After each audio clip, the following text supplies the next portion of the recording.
अब हम देखते हैं routes law when solute is non volatile and solvent is volatile. Solvent is always volatile, ठीक है, सॉल्वेंट हमेशा वोलाटाइल होगा. अब जब सोल्यूट नॉन वोलाटाइल है, सोल्यूट नॉन वोलाटाइल है, इट मीन्स कि सोल्यूट जो है वो हमारे पास डिज़ोल्व नहीं हो रहा, ठीक है. सोल्यूट नॉन वोलाटाइल है मीन्स कि जो हमारे पास जो वेपर्स बन रहे हैं उनमें सोल्यूट नहीं है, वेपर्स जस्ट सॉल्वेंट के हैं, क्योंकि सोल्यूट हमारे पास नॉन वोलाटाइल है. तो राउट्स लॉ हमें ये कहता है कि जब भी सोल्यूशन में आप क्या चीज़ ऐड करते हैं, सोल्यूट ऐड करेंगे और सोल्यूट नॉन वोलाटाइल है, नॉन वोलाटाइल सोल्यूट सोल्यूशन के वेपर प्रेशर को बहुत ज़्यादा कम कर देगा. क्यों कम कर देगा? क्योंकि सोल्यूट के पार्टिकल्स सॉल्वेंट के जो ऑलरेडी सोल्यूशन है उसके पार्टिकल्स के साथ बॉन्ड बना देंगे, ठीक है. जब बॉन्ड बना देंगे तो उन सोल्यूशन के वेपर्स बनने नहीं देंगे. जब सोल्यूशन के वेपर्स नहीं बनेंगे तो आपके पास वेपर प्रेशर कैसे होगा? जब वेपर्स ही नहीं बने तो वेपर प्रेशर कैसे होगा, ठीक है. अब आपके पास जो राउट्स लॉ है वो दो फैक्टर्स पर डिपेंड करता है, fraction of solute, vapour pressure of pure solvent. कि आपके पास जो सोल्यूट है उसके फ्रैक्शंस क्या हैं और vapour pressure of pure solvent क्या है. अब हमारे पास लेट्स सपोज हम कहते हैं जो vapour pressure of pure solvent है वो P0 है. ये कोई भी सॉल्वेंट कोई भी हो सकता है, वाटर भी हो सकता है, बेंजीन भी हो सकता है. और मोल फ्रैक्शन ऑफ सोल्यूट को हम कहते हैं X2 से रिप्रेजेंट करते हैं और मोल फ्रैक्शन ऑफ सॉल्वेंट को हम रिप्रेजेंट करते हैं X1 से. वेपर प्रेशर ऑफ सोल्यूशन को हम रिप्रेजेंट करते हैं P से. Vapour pressure of solution is directly proportional to mole fraction of solvent. अब सोल्यूशन में जितने सॉल्वेंट के मोलिक्यूल ज़्यादा होंगे, जितना सॉल्वेंट ज़्यादा होगा वो उतना वोलाटाइल होगा ना, सॉल्वेंट हमेशा वोलाटाइल होता है. जितना सॉल्वेंट ज़्यादा होगा उतना वेपर प्रेशर ज़्यादा होगा. जितना सॉल्वेंट कम होगा, सॉल्वेंट के मोलिक्यूल्स पार्टिकल्स जितने कम होंगे, सोल्यूट ज़्यादा होगा. जब सोल्यूट ज़्यादा है तो वेपर प्रेशर कम होगा, ठीक है. Vapour pressure of solution is directly proportional to mole fraction of solvent, ठीक है. वेपर प्रेशर हमारे पास किसकी इक्वल होता है? डायरेक्टली प्रोपोर्शनल है मोल फ्रैक्शन ऑफ सॉल्वेंट के. मोल फ्रैक्शन ऑफ सॉल्वेंट के क्यों है? क्योंकि सॉल्वेंट जितना ज़्यादा है वेपर प्रेशर उतने ज़्यादा बनेंगे, वेपर्स उतने ज़्यादा बनेंगे, और जितने ज़्यादा वेपर्स हैं उतना ही उनका प्रेशर ज़्यादा होगा. वेपर प्रेशर ऑफ सोल्यूशन को हमने किससे रिप्रेजेंट किया है?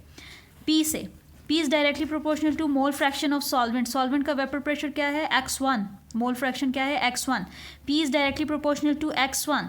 प्रोपोर्शनैलिटी के साइन को हटा के यहाँ पर P0 लगा दें. P is equal to P0 X1. क्या बना ये राउट्स लॉ बना, ठीक है ना. हमें पता है X1 और X2 किसकी इक्वल होता है? 1 की equal, as discussed in mole fraction. X1 plus X2 is equal to 1. अगर हम यहाँ से X1 की वैल्यू निकालें तो X1 is equal to 1 minus X2. ये जो X1 की वैल्यू है ये उस मेन इक्वेशन में पुट करें, ये हो जाएगी P is equal to P0 1 minus X2. P0 को अंदर मल्टीप्लाई कर लें, P0 माइनस P0 X2. यहाँ से आप क्या करें कि P0 को P0 X2 को अलग कर लें और ये बन जाएगा P0 P. P0 minus P is equal to del P. ये डेल P की इक्वल होती है और डेल P क्या है? Lowering of vapour pressure. Also form of Raoult's law, ये भी एक राउट्स लॉ की एक फॉर्म है, lowering of vapour pressure. Let's suppose यहाँ से हम P0 प्रोपोर्शनल की जगह हमने लगाया ना, प्रोपोर्शनैलिटी के साइन की जगह इसको रिमूव कर ले इक्वल्स टू प्रोपोर्शनैलिटी के साइन के साथ. So del P is equals to X2 means lowering of vapour pressure is directly proportional to mole fraction of solute. जितने सोल्यूट ज़्यादा होगा वेपर प्रेशर उतना कम होता जाएगा. Means lowering of vapour pressure का कम होना किसके ऊपर डिपेंड करता है? मोल फ्रैक्शन ऑफ सोल्यूट पे, ठीक है ना. जितना सोल्यूट ज़्यादा होगा, आप सोल्यूशन में सोल्यूट डालते जाएं, वेपर प्रेशर कम होता जाएगा, वेपर्स बनेंगी नहीं, ठीक है ना. आप सोल्यूट डालते जाएंगे, प्रेशर जो वेपर्स हैं वो बनेंगी नहीं. जब वेपर्स नहीं बनेंगे तो वेपर प्रेशर भी नहीं होगा. तो आप कहते हैं del P is directly proportional to X2 कि हमारे पास जो लोअरिंग ऑफ वेपर प्रेशर है वो डायरेक्टली प्रोपोर्शनल है X2 के, मोल फ्रैक्शन ऑफ सोल्यूट के.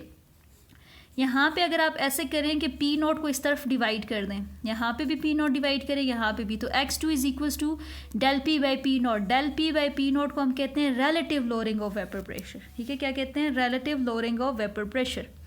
अब थोड़े से इसके बारे में पॉइंट्स हैं. पहला point, it does not depend on temperature because no temperature sign shown. आपके पास ये टेम्परेचर पर डिपेंड नहीं करता क्योंकि आपके पास कोई भी टेम्परेचर का साइन नहीं शो किया गया.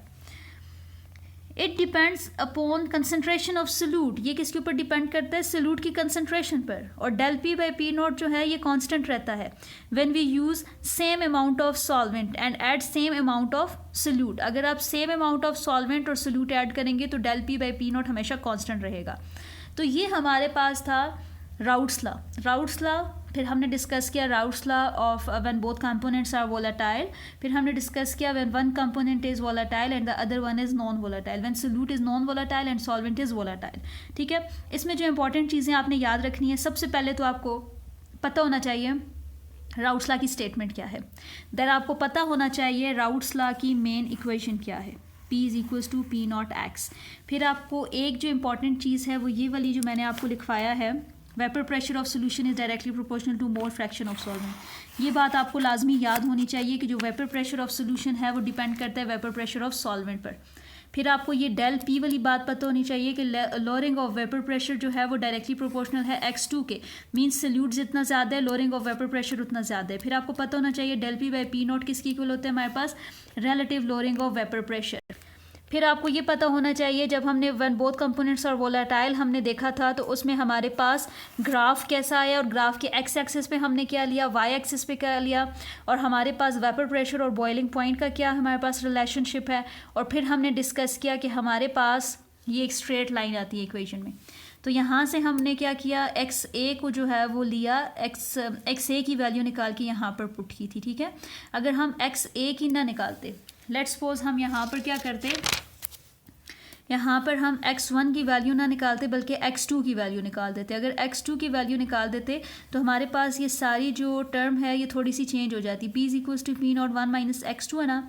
आप यहाँ पर क्या करते, x2 की वैल्यू मतलब x2 की वैल्यू निकाल के पुट करते, तो हम x2 की वैल्यू निकाल ही नहीं सकते थे। क्यों नहीं निकाल सकते थे, क्योंकि हमारे पास वेपर प्रेशर ऑफ सोल्यूशन जो है वो मोल फ्रैक्शन ऑफ सॉल्वेंट पर डिपेंड करता है और सॉल्वेंट x1 की इक्वल होता है, तभी हमने यहाँ पर x1 की वैल्यू निकाल के पुट की है। ठीक है ना, ये क्वेश्चन पूछा था आपने आज क्लास में कि टीचर हमने यहाँ पर x2 की वैल्यू क्यों नहीं निकाली, क्यों, इस वजह से नहीं निकाली क्योंकि हमारे पास मेन इक्वेशन में x1 है x2 नहीं है, तो तब हमने x1 की वैल्यू निकाल के पुट की। ठीक है, अब ये बुक में एक पॉइंट लिखा हुआ है, since x1 in any solution is less than unity, आपके पास x1 हमेशा 1 से कम होगा। क्यों, क्योंकि x1 plus x2 is equals to 1, x1 और x2 को आप ऐड करेंगे तो वो 1 के इक्वल होगा, तो अगर आप x1 को लेंगे तो वो हमेशा 1 से क्या होगा, कम होगा।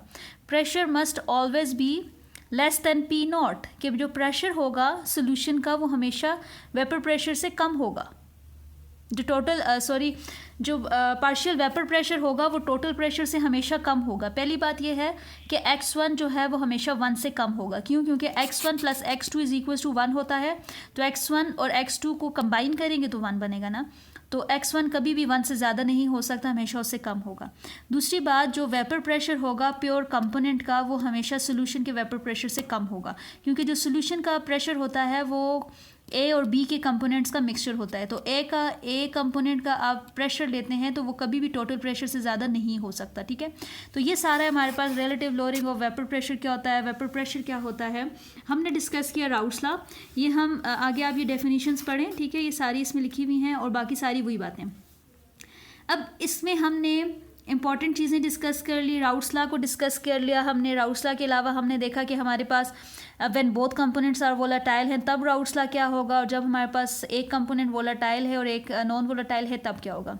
ठीक है, तो ये था हमारे पास सारा राउट्स लॉ। फिर हमने लोअरिंग ऑफ वेपर प्रेशर भी देखा, relative lowering of vapour pressure भी देखा। हमें पता लगा वेपर प्रेशर ऑफ सोल्यूशन जो है वो डायरेक्टली प्रोपोर्शनल है मोल फ्रैक्शन ऑफ सॉल्वेंट के। फिर हमने देखा relative lowering of vapour pressure जो है वो डायरेक्टली प्रोपोर्शनल है मोल फ्रैक्शन ऑफ सोल्यूट के। ठीक है ना, होप सो आपको यहाँ तक समझ आई होगी। जज़ाकल्लाह फॉर लिसनिंग।